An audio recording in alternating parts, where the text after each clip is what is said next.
नहीं है। आज अगर हम स्टेट से यूटी पहुंच गए, आज हमारे पास अगर स्पेशल स्टेटस नहीं है, आज हमारे पास पावर नहीं है, जो हमें स्टेट पावर था वो आज हमारे दरमियान नहीं है।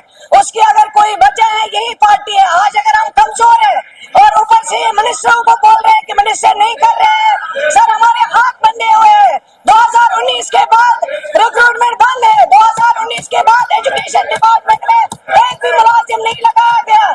सर आज मुझे हर जगह शिकायत आती है कि मेरा टीचर नहीं है, जब मुझे ऑलरेडी टीचर नहीं है, जब मुझे ऑलरेडी स्टाफ नहीं है, जब मुझे ऑलरेडी इंफ्रास्ट्रक्चर नहीं है, तो मैं कहाँ से न्यू ओपनिंग करूंगी। मुझे कागज, हमें कागज फाड़ने नहीं आते हैं सर, हमें कागज फाड़ के लोगों के सामने दिखावा करना नहीं आता है सर, हम प्रैक्टिकली करना चाहते हैं।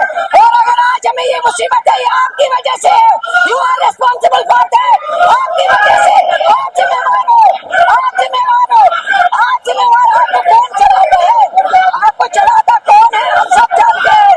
आपको कौन चलाता है, आज स्टेट नहीं है, आज ड्यूटी है।